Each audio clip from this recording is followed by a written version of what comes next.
something else I wanted to share with you, too. Kevin Williamson, who writes extensively about politics at the National Review, conservative.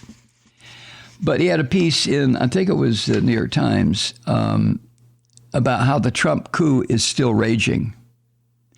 See, the real conservatives in this country hate Trump because of the filth and the corruption that he put on the so-called conservative label. It's always been there, but they were adept at hiding it.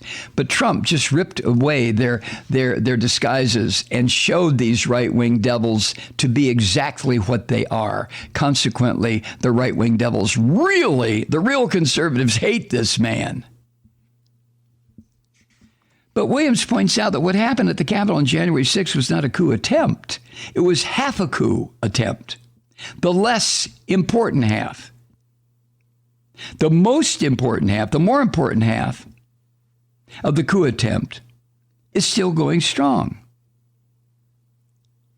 And he points out, like for example, like the wrangling in states and the attempts to sabotage the House Commission's investigation of what happened, all this shit that's going on, these are not separate episodes, according to Kevin Williamson, but part of a unitary phenomenon that in just about any other country would be characterized as a failed coup d'etat. It wasn't an attempt. It was a real thing on January 6th. He writes, quote, as the Republican Party tries to make up its mind between wishing away the events of January 6th or celebrating them, one thing should be clear to conservatives estranged from the party. That would be him. We can't go home again. You got that right. Because the reality of the Republican Party has been forever stripped away.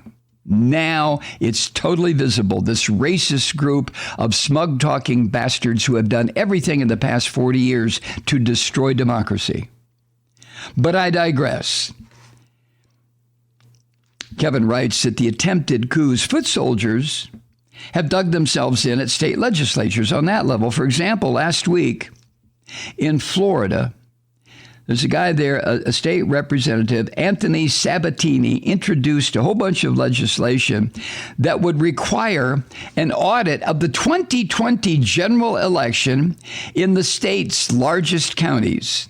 Why the largest counties? Because they're typically Democratic heavy.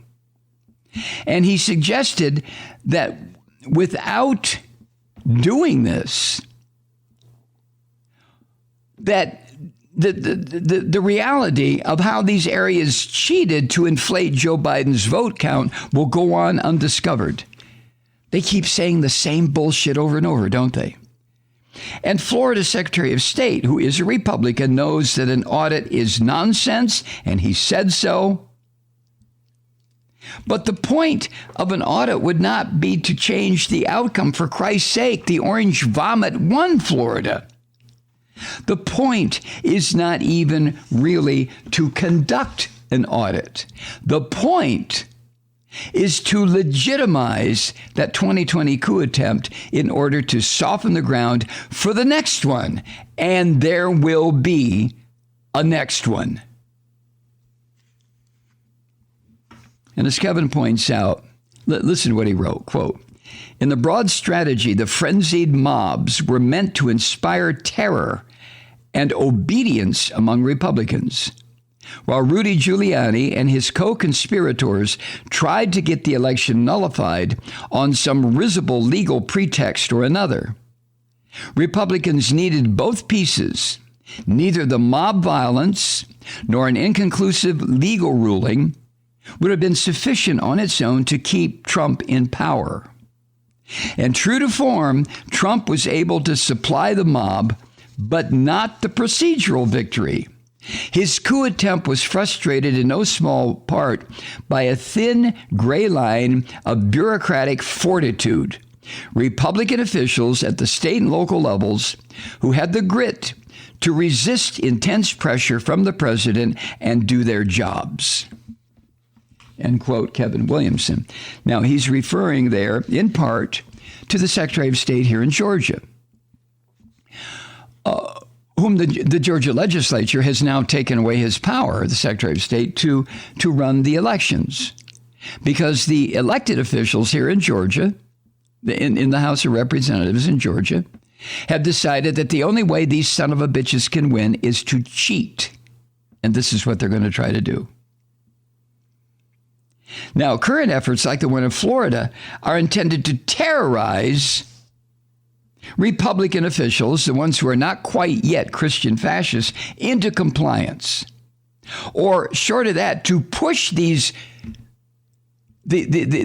Republicans into retirement so that they can be replaced with the Christian fascists.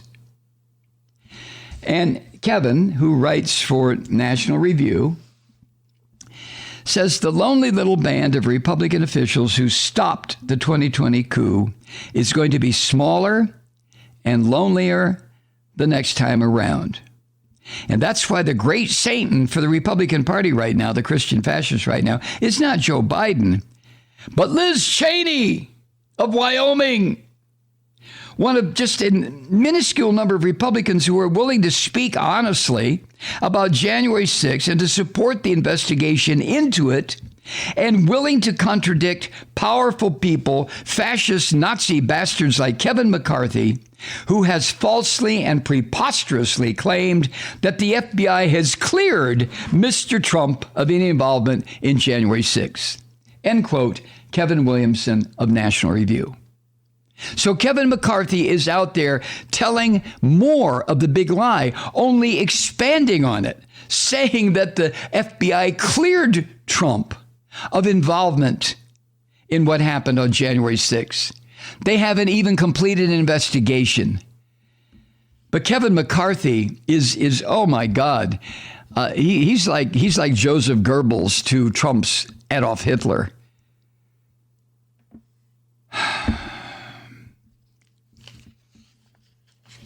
Got all upset again. So this emerging Republican orthodoxy on January 6th, this bullshit, these lies, is being created by pure lying engineering, with most party leaders either minimizing or half-heartedly defending or wholeheartedly celebrating the coup, depending on who they're talking to and what their own personal ambitions are, right? You have scum like Mitch McConnell and others like him who are never passionately united with Trump, but they need his voters. They're hoping, like McConnell, that the memory of the riot gets swept away by the ugly news from Afghanistan. But other Republicans are raising this issue of praising the rioters. Madison Cawthorn, I've talked about him, of North Carolina, insisted that those who have been jailed are political prisoners, and he's warning that bloodshed might follow another stolen, quote, election. And isn't there something coming up later on this month, a free the political prisoners? There's going to be a rally in D.C. by these scum to celebrate the people who tried to destroy this republic. I hope the National Guard will be there, and I hope when these son of a bitches try to attack the Capitol again, that the National Guard will just simply open fire. I mean that. I truly mean that. Hi, Truth Seekers. Mike Malloy here. As you know, we've switched formats and are now broadcast exclusively on the Progressive Voices Network. So that means you get fewer program interruptions, no corporate commercials, and lots of profanity. But our format change also means some of our radio listeners no longer hear the program. It's been a while since I mentioned our podcasts, so you may have forgotten that there is a way to listen to this program anytime you need a good dose of screaming. Visit MikeMalloy.com and subscribe to our podcasts. As a podcast subscriber, you can download the program to your mobile device and take me with you wherever you go. And if you have a friend who needs a dose of truth-seeking, you can give a gift subscription as well. That's MikeMalloy.com, and never miss a minute of the uncensored fun and frivolity.